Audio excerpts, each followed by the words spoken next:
ปลูกมักถั่วลงทุนหลักร้อยแต่ได้กำไรหลักพันกะสบายดีทุกคนที่หักเกษตรเบิดทุกคนเนาะตอนนี้ทุกคนอยู่ในช่องหักเกษตรของบ่าววงสปปลาววันนี้วงจะมาแนะนำเนาะสำหรับทุกคนที่อยากปลูกมักถั่วนะก็คือมักถั่วนี่มันเป็นพืช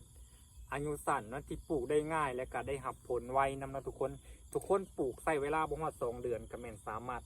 เก็บมักถั่วขายได้แล้วเนาะสำหรับใครที่สนใจก็ลองไปศึกษาข้อมูลเนาะแต่กะมาเบิ่งวิดีโอนี้เลยเดี๋ยววงจะแนะนำให้ทุกคนเนาะว่าเขาควรเห็ดแนวไหนควรสิไปฟังกะอย่าลืมกดติดตามกันแล้วกะกดไลค์กดแชร์เพื่อเป็นกำลังใจให้กันนำเด้อทุกคนเด้อก็คือปลูกมักถั่วนี่เขาจะลงทุนบ่ค่อยหลายเนาะเพราะว่าต้นทุนมันบริสูงขนาดนั้นเนาะก็คืออยู่ส่วนวงนะวงจะลงทุนไปประมาณ300 กว่าบาทเนาะทุกคนเนาะอันนี้จะบริไลค่าให้งานเลยก็คือต้นทุนทำอิฐที่วงลงไปก็คือจะเป็นต้นทุนของการซื้อเม็ดมักถั่วเนาะวงซื้อเม็ดมักถั่วไปซื้อเป็นซองเนาะทุกคนซองหนึ่งกะ200 บาทเนาะซองหนึ่ง200 บาท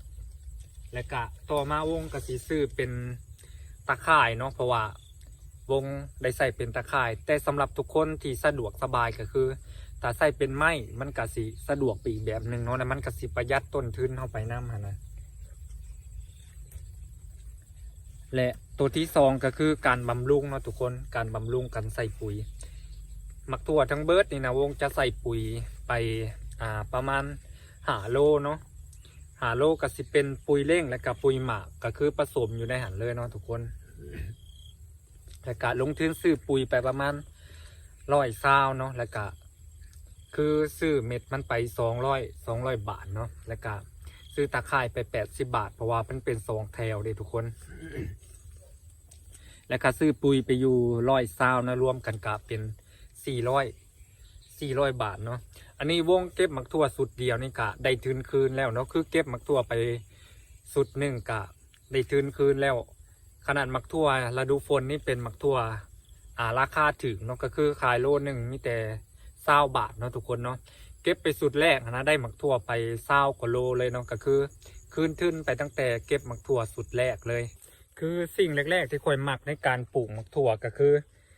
หมักถั่วนี่นะมันจะเป็นพืชอายุสั้นเนาะคือเราปลูกไปประมาณเดือนปลายมันก็สามารถเก็บและก็สามารถขายได้เลยเนาะทุกคนเนาะมันเป็นพืชชนิดที่ปลูกไว้และก็ได้เงินง่ายเนาะและการดูแลรักษามันก็บ่ได้ยากเนาะทุกคนเนาะเพราะว่าเขาปลูกเพียงแต่เดือนกว่าๆก็สามารถเก็บขายได้แล้วและอีกอย่างโรคมันกะบ่ค่อยมักเกิดเนาะในฤดูฝนนี่สามารถปลูกได้เลยเนาะทุกคน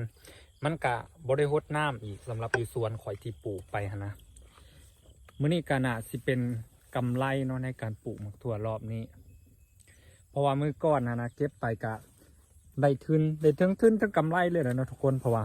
ลงทุนไปเพียงแต่400 กว่าบาทเนาะกะเก็บไปสุดแรกก็ได้ทุนคืนแล้วมักถั่วที่ก่อยปลูกจะเป็นพันธุ์ซอนแดงเนาะทุกคนเขาเจ้าจะขายเป็นซองเนาะตอนที่ก่อยซื้อนะซองหนึ่งจะเป็นซองละ200 บาทเนาะก็คือมักถั่วพันธุ์ซอนแดงนี่มันสีดกเด้อและกะเขาเจ้าเข้มว่าใบมันบดเหลืองเนาะใครที่สนใจก็สามารถเขาไปหาซื้อเบิ่งในเน็ตได้เด้อทุกคนคืออยู่สวนข่อยนะเวลาที่มักถั่วเกิดขึ้นมาได้ประมาณเพียงบ่าเนาะแล้วมันก็สิเริ่มแตกแขนงนะข่อยจะทำการเด็ดยอดมันเนาะถ้าเอาเด็ดยอดแล้วจะเห็ดให้มักถั่วนะดกเป็นพิเศษเด้อไปที่ปลูกมักถั่วก็ลองนำเทคนิคนี่ไปใส่เบิ่งเนาะทุกคนบางเทื่อมันได้ผลดีนะก็คืออยู่สวนข่อยจะใส่บีทีนี่เลยเนาะเบิ่งมักถั่วงามปลอดสารเคมีแน่นอนเลยเนาะอยู่สวนข่อยคือข่อยมักที่สุดก็คือมักถั่วฤดูฝนนี่แหละเนาะเพราะว่ามันบ่ได้รดน้ำทุกคนเพราะว่าเขาปลูกแบบเขายกล่องแล้วเขาก็สามารถปลูกได้เลยเนาะมันบ่คือฤดูแล้งนี่ถ้าเขาปลูกเขาก็ต้องได้รดน้ำเนาะเขาก็ต้องได้ดูแลไปอีกอย่างหนึ่งก็คือแบบว่าทุกคนถ้ามีพื้นที่แบบบ่มีน้ำบ่ได้รดแบบนี้มันก็สิบ่สามารถแบบว่าให้พืชเติบโตได้เป็นบ่